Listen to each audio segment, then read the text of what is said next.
Hola, mi nombre es Rocío González y esto es Chat Museográfico.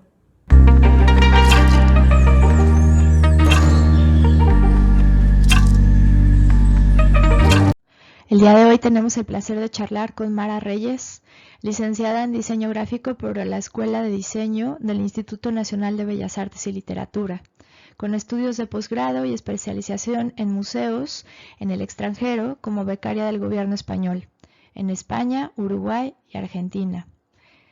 Tiene experiencia en museografía y museología, también como funcionaria pública, subdirectora de museos y exposiciones internacionales, museógrafa en museos de importancia nacional, profesora en museografía en diferentes institutos en la Ciudad de México y Guanajuato y ponente en diferentes eventos culturales. El día de hoy estoy muy contenta de recibir a Mara Reyes con nosotros. Mara, bienvenida. Buena tarde. Hola, ¿qué tal? Hola, buenas tardes.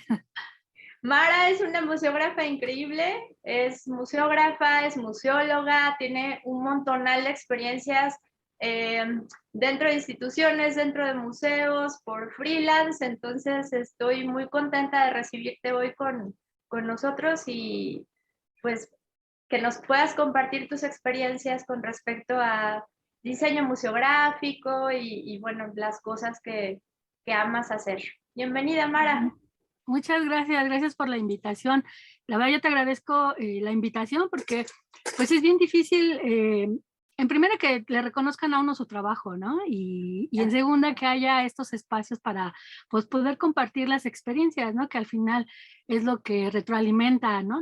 Retroalimenta a los colegas, a la gente que está interesada en este tipo de estudios para desarrollarse y demás. Y pues yo te agradezco y te felicito que tengas este espacio para nosotros. Muchas gracias, bienvenida. No, pues es el punto, es visibilizar también un trabajo que mucha gente da por hecho, ¿no? Cuando alguien entra a una exposición, pues está todo perfecto, todo montado, están las luces, están las piezas, la distribución, los colores, etcétera, y la gente asume que es así como mágico, ¿no? Que es como, ah.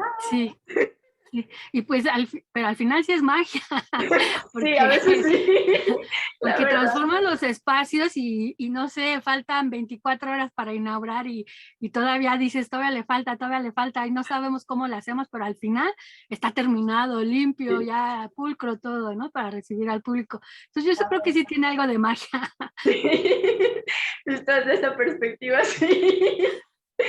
Mara, ¿nos quieres contar un poquito cuál ha sido tu proceso? Pues ¿Cómo te mira, interesaste un poquito sí, en esto? sí, fíjate que fue muy chistoso porque como dicen ahora, toda esta gente que está muy como dedicada al holístico y a lo que el destino te marcó y demás, ¿no? Yo estudié, a mí siempre me gustó como el dibujo arquitectónico, ¿no? Ujú. Eh, y haz de cuenta que cuando estaba en la secundaria me tocó el taller de electricidad, ¿no? Yo decía, no, pero ¿cómo el taller de electricidad? Si yo lo que quiero es dibujar y tal. Bueno, mi mamá fue a la escuela, a la secundaria, no sé la verdad qué hizo. El caso es que creo que por las calificaciones con las que entré me pudo cambiar de taller y Ujú. ya pude quedarme en el de diseño industrial. Y ahí fíjate que conocí al maestro que me daba, no recuerdo la verdad su nombre, y entonces me decía, oye, tú tienes como facilidad para el dibujo, te gusta, te veo muy entusiasta y todo. Yo sí, entonces pues bueno, estuve los 3 años ahí con él de la secundaria y me dijo, tú no deberías de estudiar la prepa, ¿no? Deberías de meterte hay un CETIS de arquitectura, dice, para que si veas que lo que quieres hacer es arquitecto y tal. Y pues yo la verdad, en ese entonces nunca pensé como en la UNAM como la escuela pues importante que es, ¿no? Ujú. Porque además, pues nadie de mi familia había tenido la oportunidad o no quisieron estudiar y pues yo no tenía como ningún referente cercano, ¿no? O sea, mis primos sí y todo, pero como que no teníamos como esa relación que normalmente se tiene, ¿no? Entonces, pues yo dije, bueno, entonces fui, hice mi examen al CETIS y pues me quedé y entonces en este CETIS que está en Coyoacán, Ujú. que está muy cerca de la prepa 6, ahí te daban diseño arquitectónico junto con el bachillerato, entonces pues yo hice mi carrera ahí y todo. Cuando me toca titularme, obviamente había que hacer tesis, pero ahí en esa ocasión había la opción de tomar un curso de un año de diseño gráfico para poderte titular en la carrera de diseño arquitectónico, pero tenías que sacar mínimo de promedio 9, ¿no? Entonces era casi todo un año del curso, entonces pues yo igual pasaba, tenías que hacer examen para poder ingresar y demás. Entonces pues yo entré, hice mi examen, me quedé y estuve todo un año ahí. Y ahí conocí al maestro Abelardo Rodríguez, que ya falleció lamentablemente, que en ese momento era el coordinador de la carrera de diseño gráfico en la Ibero. Entonces él me decía, oye, hay una escuela de Bellas Artes que tiene, dice, a mí me gustaría que estudiaras conmigo, pero pues obviamente la Ibero es muy cara, ¿no? Pero hay una escuela que es de gobierno, que es de Bellas Artes, que es de diseño gráfico, pues tienes como el talento y la capacidad y todo, y dice, ¿por qué no vas y haces examen? Entonces, en ese entonces, la verdad ahora no sé, pero en ese entonces tú te ibas a inscribir para el examen detrás del Auditorio Nacional, porque ahí están las oficinas de Bellas Artes. Entonces en esa ocasión había unos modulitos, ¿no? Y entonces estaban todas las escuelas de Bellas Artes y junto a la de Bellas Artes de diseño gráfico, bueno, la de diseño más bien, estaba la de teatro de la UNAM, perdón, del IMBA. Entonces, pues yo cuando llegué, yo dije, ay, hay una carrera de escenografía, ¿no? Y yo dije, qué bonito. Yo decía, ¿y si me inscribo a escenografía o me inscribo a diseño gráfico, no? Entonces, lo pensé y dije, no, pues total, diseño gráfico es como lo que ya he estado trabajando y tal, y me metí. Entonces, salí de ahí y curiosamente cuando estaba en este CETIS y cuando estaba en la Escuela de Diseño Gráfico en Bellas Artes, me tocó hacer mi servicio social. Entonces el servicio social en el CETIS lo hice en el Museo Nacional de las Intervenciones en museografía, pero pues en ese entonces era como, pues Wow. bueno, en museografía, ¿no? Sí. Luego en la Escuela de Bellas Artes lo hice en el Palacio Nacional de Bellas Artes, también en museografía, el servicio social, pero yo no tenía todavía como ese interés de la museografía, ¿no? Sino que pues yo me dedicaba como al diseño. Y entonces esto que te decía de como que el destino te marca, ¿no? Porque yo decía museografía, museografía. Entonces, cuando terminé la carrera, ahí en el Palacio de Bellas Artes conocí a un arquitecto que cuando salí de la licenciatura me buscó y me dijo, oye, yo me acuerdo de ti que hiciste tu servicio social, fíjate que tengo un vacante acá en museografía en el Fondo Nacional para el Fomento de las Artesanías.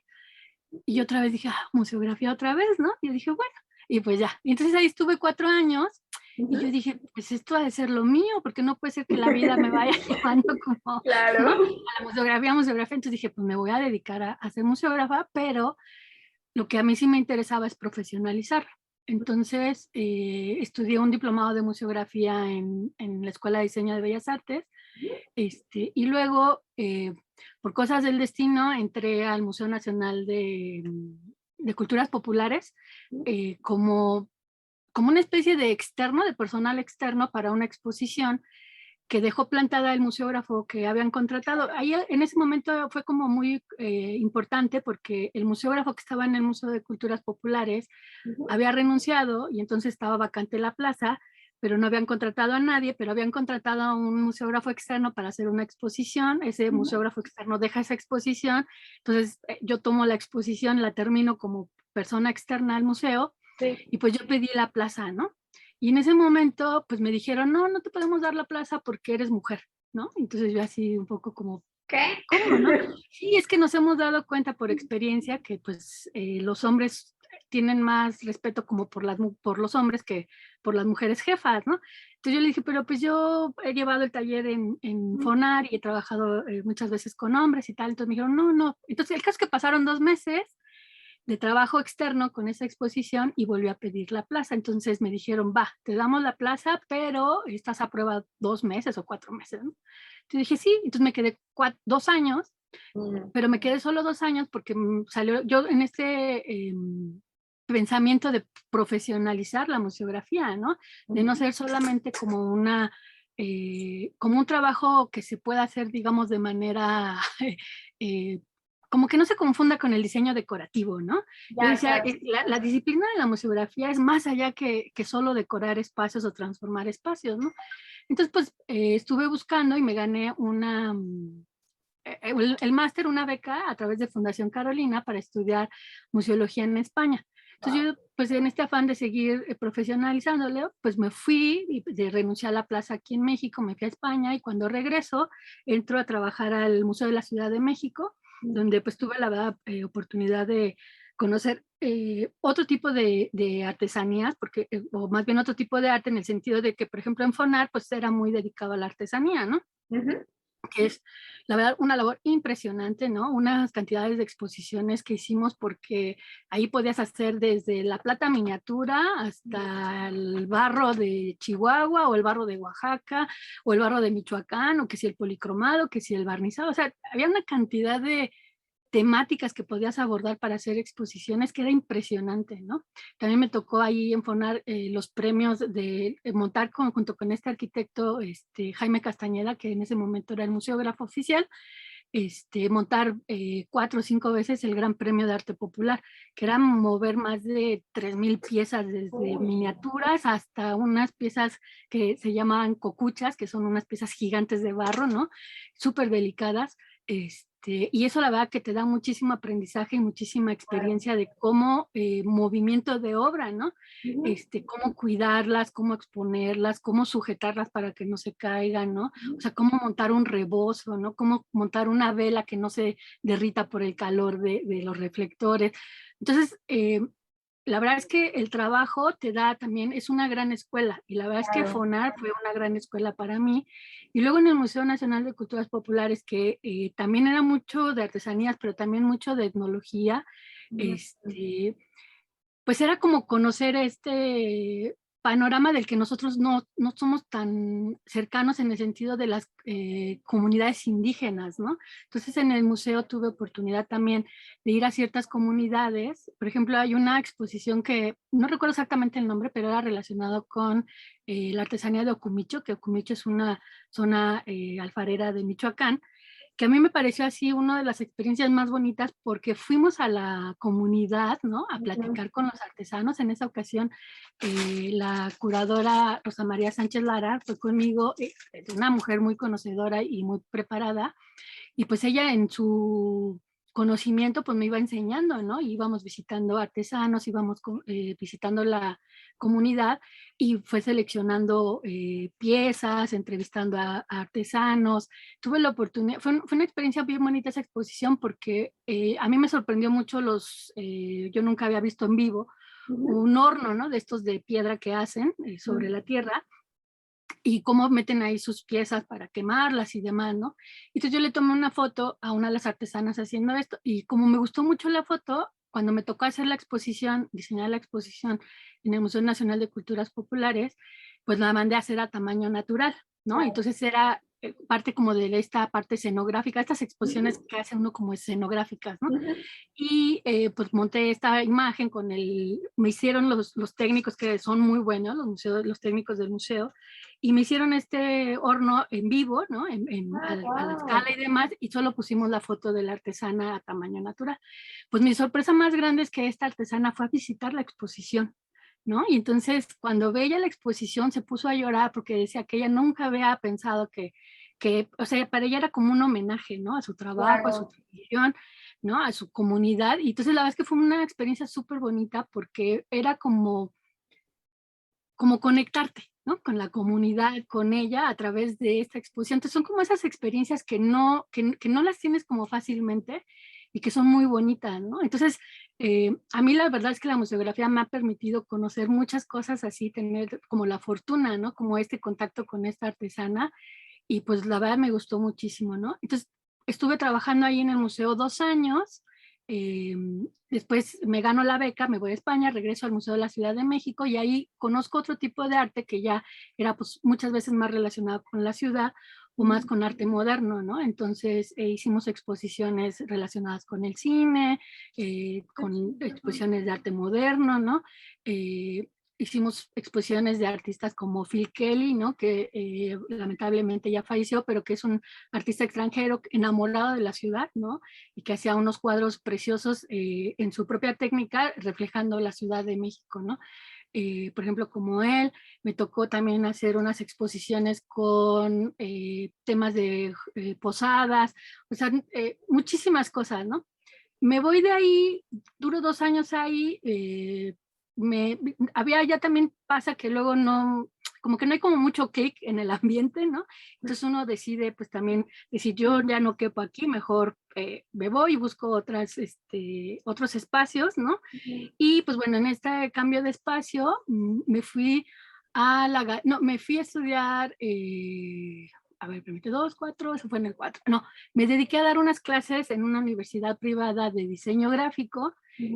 Estuve también ahí como un año dando clases y pues también un poco como probando, ¿no? Yo decía, lo que yo estudié y lo que he aprendido, pues quiero saber si efectivamente lo puedo transmitir, ¿no? Entonces estuve ahí como un año dando clases de diseño. Me gustó, pero también sentía que no era como lo mío, ¿no? Porque también uno tiene que tener esa capacidad de reconocer que hay cosas que no son, pues digámoslo así, como para uno, ¿no? Entonces, pues fueron como mis primeras experiencias como docente y luego entré a la Galería de Historia, al Museo del Caracol, que es un museo de los primeros que se hicieron en 1964, que es como una sala didáctica que es previa a entrar de visita al Museo de Castillo de Chapultepec, ¿no? Al Museo Nacional de Historia. Ahí estuve muy poco tiempo, en realidad, porque también en este afán de pues, profesionalizar la carrera de museógrafa, me metí a estudiar una maestría en diseño industrial en la UNAM. Entonces tenía yo como que compatibilizar los tiempos del museo con los de la maestría. Y bueno, ahí afortunadamente el director en ese momento, que era el maestro José Antonio Platas, pues llegamos a un acuerdo. Iba yo, por ejemplo, salía temprano entre semana, los sábados tenía yo que ir, entonces como que completaba mis horarios normales, pero complementándolo el sábado, él me dejaba salir temprano y yo me iba a la maestría y así. Pero la verdad es que me pagaban muy poquito en ese momento, y entonces de repente salió este programa en el sexenio de Fox, ¿cómo le llamaba este programa? Ay, tenía un nombre especial, se me acaba de olvidar, donde tú concursabas las plazas, ¿no? Era como que todos tenían la oportunidad de concursar y pues la ganaba el que pues Sí, el mejor que estuviera pasaba. mejor preparado. Ajá, entonces salió esta convocatoria para subdirección de exposiciones internacionales en la Dirección General de Asuntos Internacionales de Conaculta, en ese momento era Conaculta.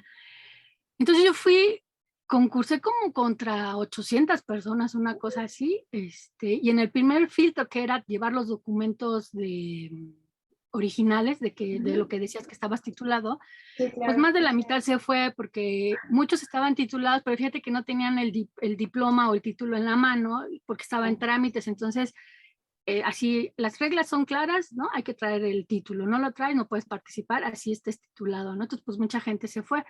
Al final solo quedamos como 4, ¿no? Y al final, sí, al final gané yo el último concurso era la entrevista, ¿no? El último filtro. Entonces al final gané yo el último filtro y ya entré a trabajar ahí. Entonces tuve que renunciar a la Galería de Historia porque yo decía, pues curricularmente, pues me da más esto que la de la Galería de Historia, ¿no? Porque también pues ya uno empieza a pensar en uno, ¿no? Ya no nada más, que este rollo de profesionalizar, sí piensa uno en uno, pero también yo pensaba en el público, ¿no? Yo decía, pues uno también tiene que ser profesional para poder saber qué es lo que está uno dando, ¿no? Como profesionista. Pero en este caso, pues también era un poco como de, pues, curricularmente me sirve también, ¿no? Ser subdirectora, haber ganado a través de un concurso. Y pues bueno, renuncié, terminé mi maestría, no me he titulado. La verdad es que no sé si de esa maestría me voy a titular porque ya van a ser casi más de 15 años, ¿no? Yo digo que sí vas a poder. Yo espero poderlo, pero de repente lo pienso y luego digo, eso nada más es un capricho de uno, ¿no? Y luego digo, no, pero si yo siempre he dicho que hay que profesionalizarlo. A ¿No? Y yo sacarlo. dije, bueno, pero ese creo que es el único pendiente que tengo en mi vida, ¿no? Que no me he titulado. Y pues bueno, terminé ahí, estuve ahí 4 años, surgió la oportunidad, el problema un poco en el museo, perdón, en Conaculta era que mi trabajo era muy administrativo, ¿no? Estaba padre en el sentido de que yo trabajaba con artistas, ¿no? Revisaba sus currículums, sus propuestas, pero el trabajo interno era muy administrativo, entonces no era nada creativo. Y entonces la verdad es que yo decía, ya tengo 4 años aquí, ¿cómo es que no que no he podido y según yo siempre hay que profesionalizar porque la museografía, tal. Entonces salió la oportunidad en el Museo Universitario del Chopo. Entré ahí, y la verdad fue una experiencia impresionante, increíble, porque el edificio era nuevo. Yo entré para la exposición de desmontaje, de la exposición de reapertura. El Museo del Chopo, pues es un museo que tiene más de 40 años de existir, ¿no? Que ha tenido diferentes como vocaciones, pero su última vocación, que ya tiene más de, pues que serán más de 25 años, 30 años, ha sido el arte contemporáneo o el arte, ¿no? Antes era un museo, fue uno de los museos que recibieron todo esto de Naturalia, cuando se desintegraron el Museo Nacional y que mandaron ahí todo lo de biología, ¿no? Y después se desapareció este museo de biología y se convirtió en el Museo Universitario del Chopo en el sentido de poner exposiciones de arte. Y se volvió en la época de los 80 en un museo muy referente para todas estas subculturas que empezaron a surgir, ¿no? Los punk, los dark, todas estas subculturas, ¿no? Se presentaban performances, cosas que actualmente se siguen haciendo, pero ya no es tanto como esto, ¿no? Y pues bueno, ya el museo cerró, duró como 5 o 6 años cerrado y en el 2010, en mayo del 2010, en el Día Internacional de los Museos, reabre con otras exposiciones ya muy contemporáneas, ya como un museo, con salas más amplias, con un edificio nuevo interno construido, y a mí me toca entrar después de que se abre el museo, como a los 5 o 6 meses para retirar las exposiciones de reapertura. Me quedé ahí trabajando 8 años y una de las, pues creo que labores más importantes que me tocó hacer, porque pues fue en el momento que yo vivía ahí, es que este museo que es maravilloso y que arquitectónicamente en su edificio nuevo que diseñó Enrique Norten es muy bonito porque es todo un edificio de puros cristales, pues no funcionaba como museo porque la cantidad de luz que entraba pues era dañino para las obras, ¿no? Y pues bueno, había salas que no había posibilidad de poner aires acondicionados, entonces el tener la luz filtrada sobre cristales, pues se tuvieron que poner películas UV para pues filtrar esos rayos, ¿no? Y que la luz fuera menos. Pero a mí lo que me tocó en ese lapso de 8 años fue transformar el museo como un espacio más adecuado museísticamente para exhibir, porque hubo las posibilidades de, con la primera directora que me tocó, siempre se negaron a hacer esta transformación porque en este caso el despacho de Enrique Norten siempre decían que había una especie de como cláusula en la que decía que no se podía transformar sus espacios, ¿no? Wow. Entonces como que siempre se detuvo eso, la directora tenía esta intención de transformarlo porque pues, obviamente era dañino para las obras, pero nunca hubo como esa posibilidad, ¿no? No hubo creo que este encuentro con el despacho de Enrique Norten hasta que llega el siguiente director y pasa como un año, la curadora que estaba en ese entonces, que era Gabriela González, pues le plantea, ¿no? Esa posibilidad, tampoco como que no surge, pero al lapso de 1 o 2 años que estaba ya el director, ya se pudo hacer, o sea, realmente parece que nunca existió esta cláusula y además la forma en la que se transformó el espacio se puede retirar y no afecta en lo absoluto el edificio, ¿no? Entonces se decidió, como son proyectos caros, se decidió en diferentes etapas transformar las salas, entonces se cubrieron por dentro con puro tabla roca, ¿no? Entonces, lo único que se hizo fue perforar en el piso, pues tornillos para poder sujetar las estructuras metálicas y por arriba se montaron con rieles y con otro tipo de sujeciones que se pueden quitar y no le pasa nada al edificio. Y se forraron todos con tabla roca, entonces los espacios pues se transformaron, ¿no? Y así se fue transformando poco a poco cada una de las salas, lo que permitió que incluso se pudiera traer obra a nivel internacional, ¿no? De otros países, porque ya se cumplían con las condiciones de conservación estándar, ¿no? Que puedes utilizar. Y pues bueno, igual se compraron, que esos sí los tenía el museo, sus deshumidificadores, se cambiaron los focos que se tenían por luces LED, o sea, se ha ido como cambiando, se fue cambiando poco a poco, ¿no? Yo salí del Museo del Chopo hace 3 años por cuestiones personales, ¿no? Y pues bueno, ahora hasta donde sé funciona perfecto porque igual se siguen transformando los espacios, pero siempre en base a esta última transformación que se hizo con paredes de tabla roca, ¿no? Que la verdad es que facilita mucho el trabajo, incluso facilita mucho el trabajo con los técnicos del museo, porque antes los pobres tenían que subir unas mamparas pesadísimas para armar muros, ¿no? Porque no nos permitían perforar pisos, no permitían una serie de cosas hasta que se logró transformarlo con los tablarrocas. Entonces creo que ese ha sido un proceso. Ay, bueno, también por ejemplo me tocó en este rollo de que el museo era muy bonito, pero no tenía como las facilidades para museo, me tocó cortar barandales, ¿no? Para abrir espacios para que se pudieran pues a través de pequeñas grúas con, se me fue el nombre de estos carritos que, ¿La Genie? ¿Cómo? Genie. Las grúas. Estos carritos, se me olvidó el nombre, ¿cómo? No te escuché. Las Genie, que son estas grúas chiquitas.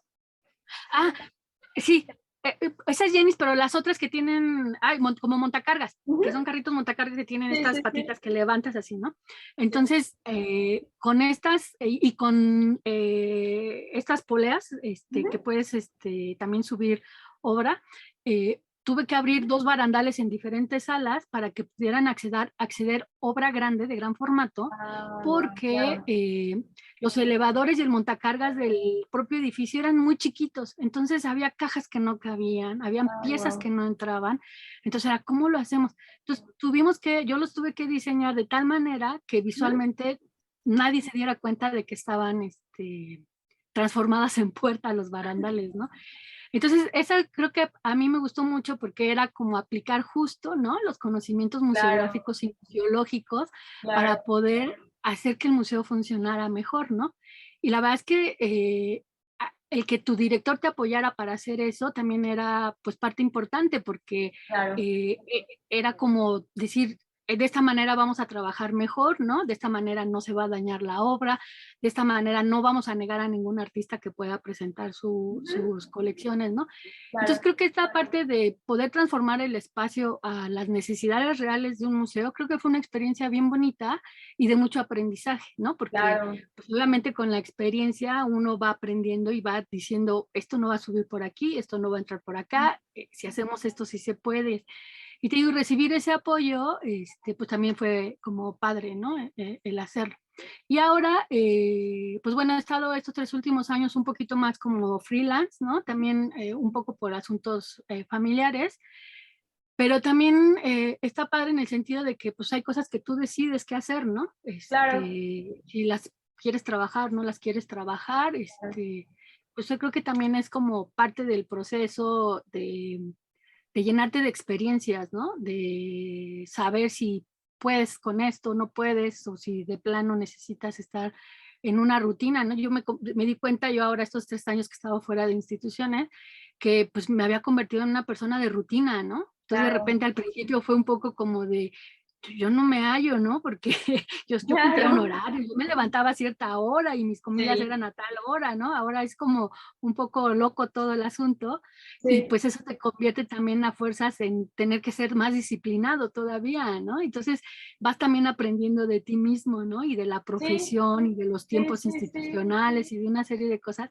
que pues me parece también que forman parte pues, del aprendizaje, ¿no? Claro. Y pues bueno, es así como, como más o menos lo que he trabajado. Entonces, esto que te estoy platicando son, no sé, 23 años de experiencia. 23 años de experiencia resumida. Sí, sí, sí. Y pues bueno, la verdad es que también lo que me ha dejado mucho este trabajo, pues es conocer gente maravillosa, ¿no? Gente que ama su trabajo.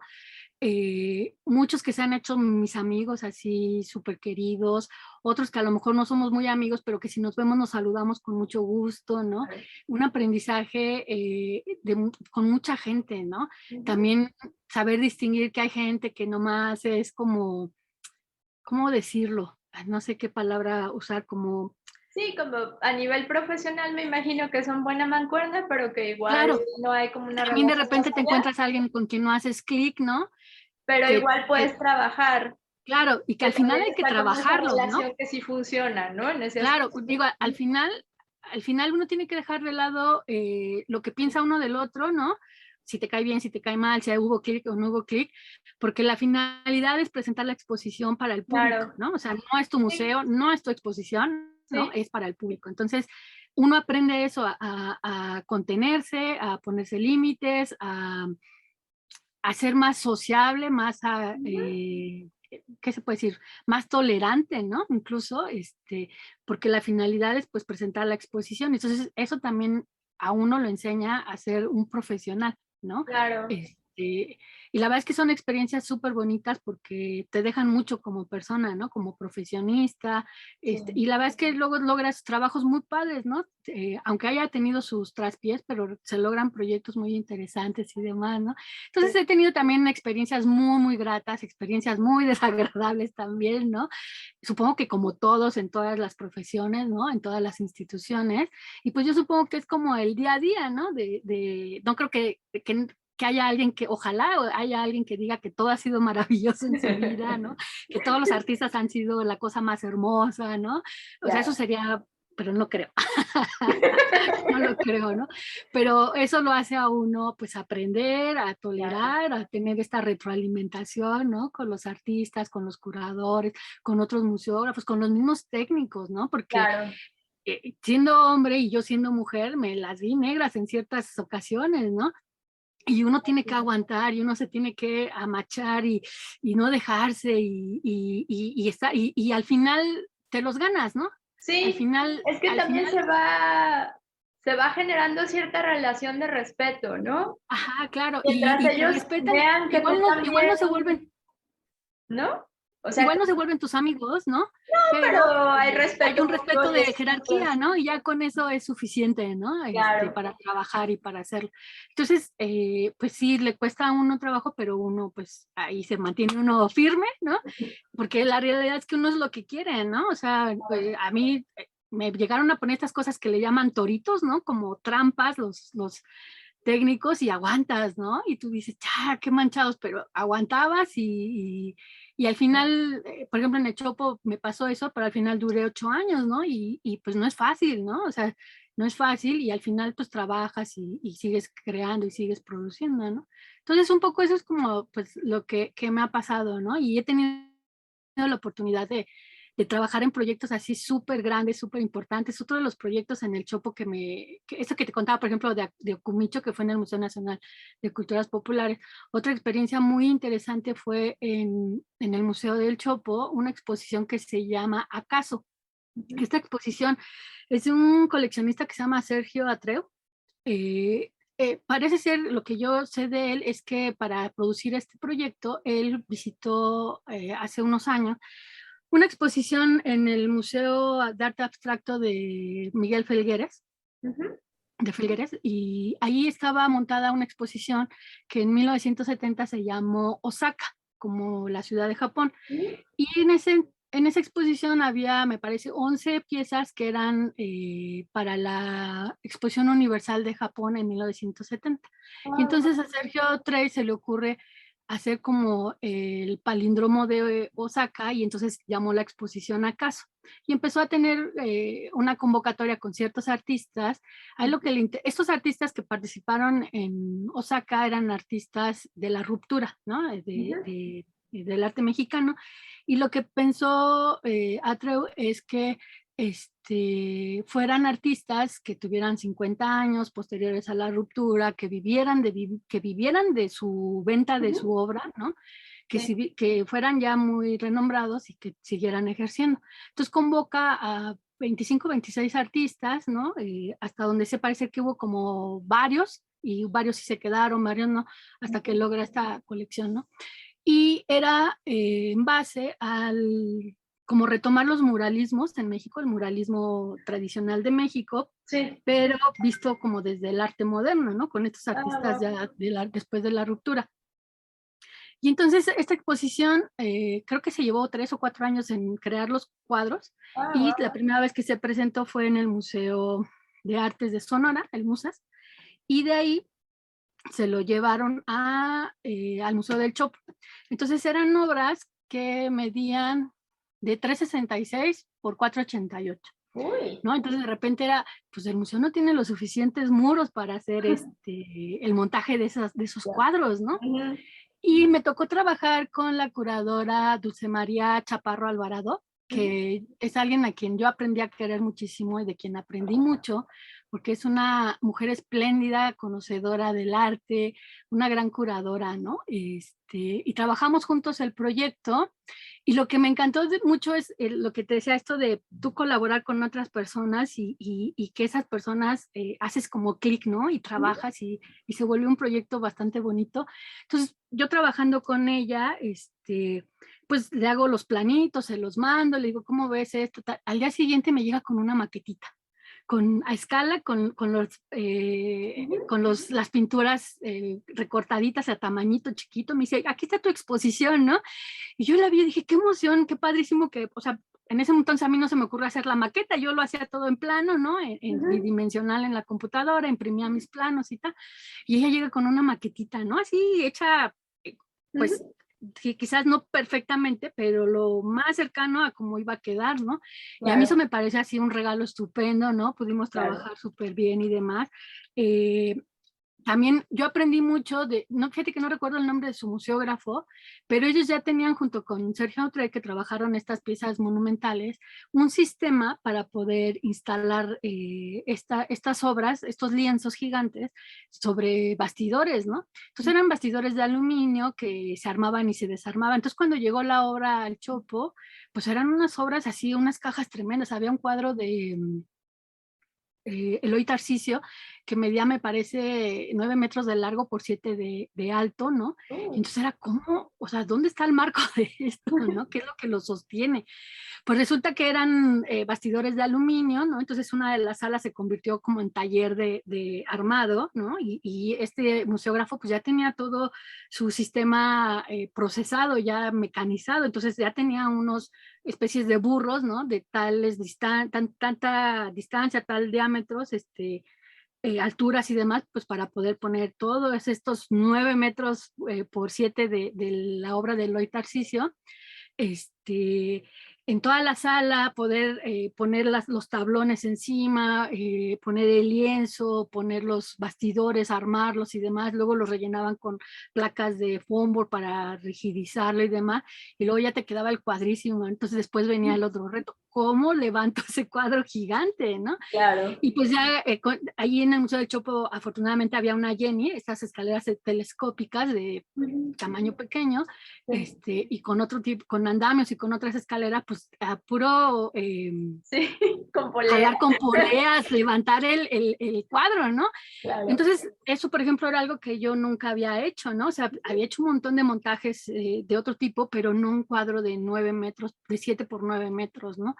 Y entonces aprender cómo incluso en ese momento se unieron los museógrafos de la exposición con los museógrafos del museo para un mismo propósito, ¿no? Levantar este cuadro fue algo así impresionante, ¿no? Y la verdad es que a mí todavía me llena de emoción porque la verdad es que son experiencias que la gente no ve, ¿no? Como tú decías al principio, la gente entra a la sala y solo ve el cuadro montado, ¿no? Y disfruta de él, pero no sabe todo lo que lleva atrás armar y ese armado de ese cuadro, no sé, se lo aventaron 2 días, 3 días, ¿no? Y luego todo un día completo para levantarlo, sujetarlo y demás, ¿no? Y la verdad es que esa exposición fue un proyecto bien interesante, ¿no? Un proyecto que yo quiero mucho porque aparte de trabajar muy padre con toda la gente, pues nunca me había tocado montar cuadros de esa magnitud, Sí, claro, de esa ¿no? De magnitud. ese tamaño. Digo, a lo mejor alguna vez monté estas tablas de huicholas muy grandes o cuadros que son formados por más cuadros, ¿no? Y haces un gran mural, pero un cuadro completo de una dimensión así, pues nunca me había tocado. No sé si alguien más haya tenido la oportunidad, ¿no? Pero la verdad es que ese proyecto me pareció súper lindo. Y pues al final era un homenaje a todos estos artistas que presentaron que al final creo que nunca se presentó, creo que al final nunca se presentó esa exposición en Japón, ¿no? Que era que fueron artistas convocados por Fernando Gamboa, y estoy segura que nunca se presentó esa exposición. Entonces esta otra exposición que era Caso era como un homenaje a ellos, ¿no? Y la verdad es que creo que toda la historia de la exposición de este proyecto y aparte los cuadros que se hicieron es una exposición muy bonita que pues yo le tengo como mucho cariño, ¿no? Y también ahí en el Chopo hubo otra exposición de un artista que se llama Sebastián Romo, que es un artista que es de estos jóvenes creadores del Fonca, ¿no? Y que ha tenido un montón de proyectos en el extranjero y demás, y que se dedica a dar, más bien sus proyectos han sido siempre como transformar los espacios, ¿no? Y entonces presentó una exposición también bien interesante, porque lo chistoso es que a veces ahora en los museos de arte contemporáneo, la misma obra se vuelve la museografía, ¿no? Y entonces Sí, esa era claro. como otra etapa que a mí me tocó vivir y que Totalmente. también tuve que aprender porque al final, como museógrafo, uno siempre diseña las exposiciones, ¿no? Uno toma la decisión de los colores, uno toma la decisión de las distancias. A veces los curadores, ahora ya los curadores te dicen, no, la quiero aquí, ¿no? Y aunque tú digas, pero es que está muy pegadito y la gente se puede tropezar. No, ahí va porque el discurso curatorial dice que ahí va, ¿no? Ya. Pero en este caso, a mí como museógrafa, esto también fue otra parte que yo tuve que aprender también. Ahora, aprender que también ya las exposiciones, a veces, o que la obra del artista ya es la exposición, ¿no? Entonces, Sí. uno de estos proyectos interesantes fue esta exposición se llamó Totem, esta exposición de Sebastián Romo, en la que él tenía o quería explicar como todo lo que está en base a lo aéreo, ¿no? La gravedad, lo que está levitando y demás. Entonces tenía en el centro de una de las salas del Museo del Chopo una especie de casa, ¿no? Donde estaba este científico, investigador sobre la aeronáutica y demás, pero era un espacio libre para que tú pudieras circular como visitante y como ver sus instrumentos de este científico, tenía su cama, ¿no? Tenía una serie un espacio donde se proyectaban según sus sueños, como gente estudiosa de la aviación y demás.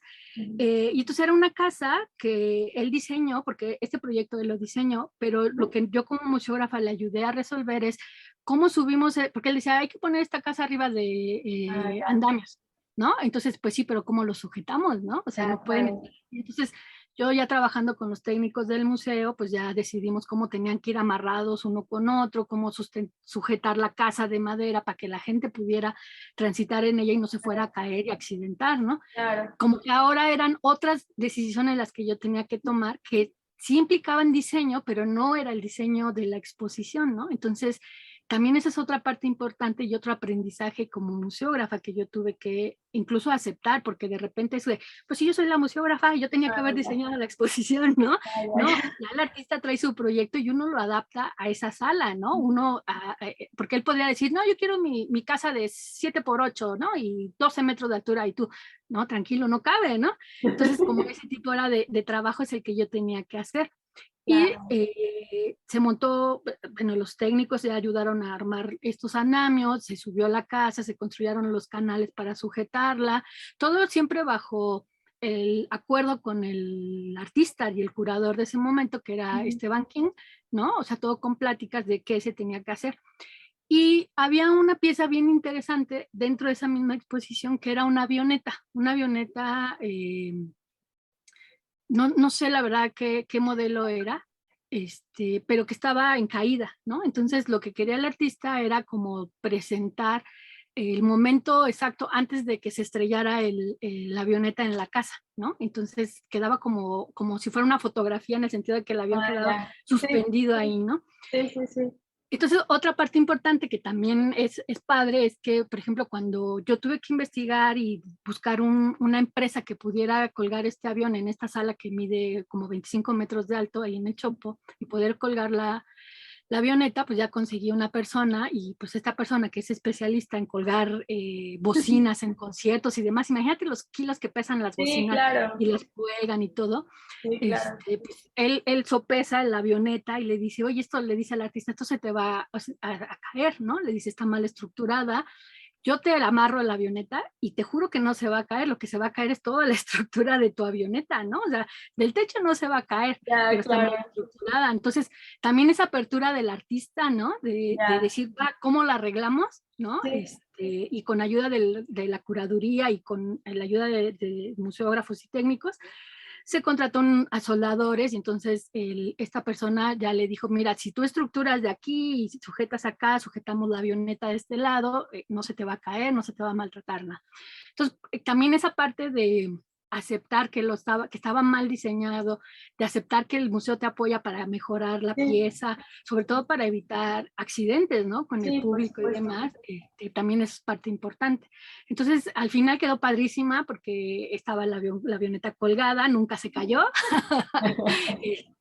lucía espectacular en el espacio abierto del museo, la gente podía deambular libremente dentro de la casa, ¿no? Subir las escaleritas y todo.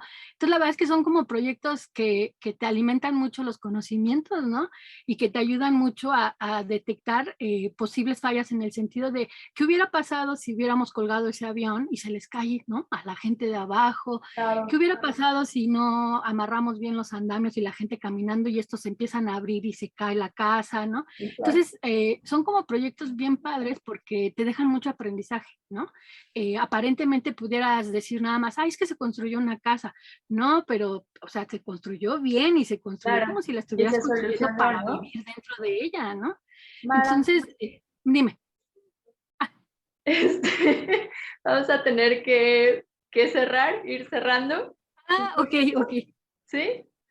Sí, pues, ¿quieres decir algún comentario final? Perdón por la abrupta interrupción. No, no te preocupes. Pues yo creo que, pues no sé, mi consejo sería que disfrutáramos el trabajo, ¿no?